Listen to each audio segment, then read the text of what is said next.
एक बड़ा सा शाही महल और वहाँ पर एक लड़की जो अपने आप से सवाल कर रही है,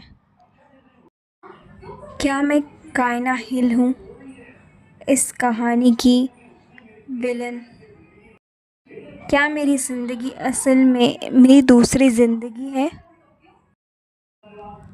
क्या इसका मतलब है कि मैं मर चुकी हूँ और एक आदमी की तस्वीर जो उसे मार रहा है और वो गिरी हुई है ज़मीन पर, सब जगह खून है, उसके दिमाग में आती है। कौन जानता था कि इस वजह से मैं कायना हिल को याद करूँगी, कि मैं वही थी अपनी पिछली ज़िंदगी में। पर आखिर मैं कायना बनी कैसे? तभी एक मेड आती है, बोलती है, योर हाइनेस, एक टब पानी का लेकर, आपके पॉइज़न पीने से हालत बहुत ख़राब हो गई है, लाओ मैं आपको साफ़ कर देती हूँ। वो सोचती है क्या बात कर रही है, क्या मैंने पॉइज़न पिया? तभी उसे याद आता है एक वाइन की गिलास जिसमें पॉइज़न डाल कर दिया गया है, वो पी लेती है। ये सब क्या हो रहा है? कायना की सारी यादें मेरे दिमाग में क्यों आ रही हैं? वो अपने कान पकड़ कर बैठ जाती है। इसका मतलब जब मैं बैंक्वेट गई थी तभी किसी ने पॉइज़न मेरे वाइन में मिला दिया था और मैंने खून की उल्टी की और मैं आज यहाँ पर उठी हूँ। वो बोलती है क्या मैं डॉक्टर को बुला दूँ? वो बोलती है हाइनेस नहीं, तुम जाओ यहाँ से। उसकी नौकरानी सोचती है मैंने इसे अच्छी एडवाइस नहीं दी, ये बोल कर ये मुझे डांटती और मार भी खिलवाती, पर इसने ऐसा नहीं किया। कहीं पॉइज़न को पीकर इसके दिमाग पे कोई असर तो नहीं हुआ? ये शायद ये अभी अभी उठी है इसलिए ऐसा हो रहा है। पर सच में कुछ अलग तो है, शायद मेरा ये सपना देख रही हूँ मैं। उसकी नौकरानी उसके बाल बना रही है। वो सोच रही है यहाँ पर मैं पॉइज़न पीकर पड़ी हुई थी और आज मुझे उठकर अपने बाल बनाना है और तैयार होना है।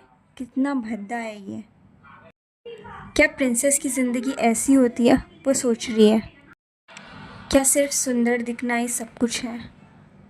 उसे बहुत सारे लोग सुनाई देते हैं जहाँ पर वो उसकी सुंदरता की तारीफ़ कर रहे हैं।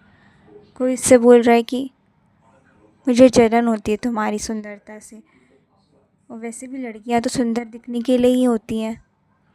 और वो अपने शीशे को देख रही है और वो सोचती है कि कायना जो सोचती थी कि वो सबसे ज़्यादा सुंदर है, वो मर चुकी है और हंसने लगती है। वो बोलती है तुम्हें क्या लगता है मैं सच में वैसा वापस होने दूँगी? मैं इस बार बच कर रहूँगी, सब सोच रही है वो। पहले तुम मुझे नॉवल के बारे में सब कुछ पता है, और दूसरी बात कि कायना की सारी यादें मुझे मिलती आ रही हैं। मैं खुश नसीब हूँ कि मैं ऐसे वक्त पर आई हूँ जहाँ पर अभी तक इस कहानी में कुछ बिगड़ा नहीं है। यहाँ के महाराज एस्टेबन, मेरे डैड, अभी तक ज़िंदा हैं और इसका मतलब है कि मैं रिगेफ को अभी भी काबू में कर सकती हूँ। पर मेरे पास तब तक का वक्त नहीं है जब रिगेफ एम्परर बन जाएगा। मुझे उससे पहले उससे बचना होगा। पर शादी को टालना वो तो नहीं हो सकता। क्या ऐसा कोई मिल सकता है जिसे मैं आसानी से संभाल पाऊँ और जो उतना बेकार ना हो जैसा पहला मेरा पति था? क्या ऐसा कोई मुझे आदमी यहाँ पर मिलेगा? अभी मुझे रिगैफ से बचने का पहले ठिकाना ढूंढना पड़ेगा। उसकी नौकरानी बोलती है प्रिंस रिगैफ आए हैं।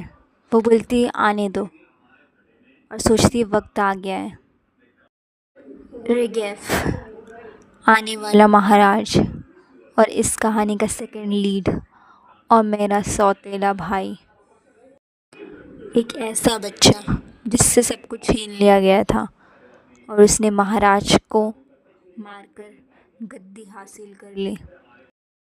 वो ऐसा बच्चा था जिसे बचपन से ही ऐसे ट्रीट किया गया कि जैसे वो एग्जिस्ट ही नहीं करता, इसलिए वो ऐसा ख़तरनाक बन जाता है। एक बेचारा बच्चा जिसे माता पिता का प्यार नहीं मिला हुआ। रिगेफ आता है और उससे पूछता है तुम कैसा महसूस कर रही हो। उसकी बहन बोलती है मैं सह सकती हूँ इतना। रिगेफ सोचता है ये क्या, और उसके पलंग पर बैठ जाता है और बोलता है ये बात है, मुझे खुशी है। वो सोचती है मैंने कभी देखा नहीं, मगर इसका जो आधा दिल भरा चिंता है मेरे लिए वो साफ साफ दिख रहा है। वो बोलती है मुझे पता है तुम्हें मेरी चिंता हो रही थी, मैंने तुम्हारा वक्त ज़ाया तो नहीं किया ना। तो रिगेफ बोलता है बिल्कुल नहीं। वो सोचता है कि ये इतनी शांत कैसे है, ये क्यों नहीं पूछ रही कि कल्प्रिट यानी गुनहगार को अब तक ढूंढा क्यों नहीं गया, जिसने उसे वो पॉइज़न दिया था। अब तक तो उसे 10 बार ढूंढा जा सकता था। और रिगेफ सोचता है सिर्फ इसके पास सुंदरता है और बाकी तो एक कठपुतली है। और इसे वचन देता है कि मैं इसे ढूंढ कर आऊँगा जिसने तुम्हारे साथ ये किया है। तो कायना बोलती है उस आइडिया को छोड़ दो। वो सोचती है तुम मेरे बारे में कुछ ज़्यादा कुछ कम नहीं सोचते ना, तुम बस मुझे कठपुतली मानते हो उस गति तक पहुंचने की। जैसे ही वो बोलती है कि मुझे नहीं ढूंढवाना, किसने किया ये, रिगेफ चिल्लाने लगता है क्यों लेकिन, तुम मरते मरते बची हो। वो बोलती है हाँ मैं मरते मरते बच गई। और देखने लगती है उसकी तरफ, तुम्हारी वजह से, तुमने जिससे मुझे मारने की कोशिश की। Subscribe for more.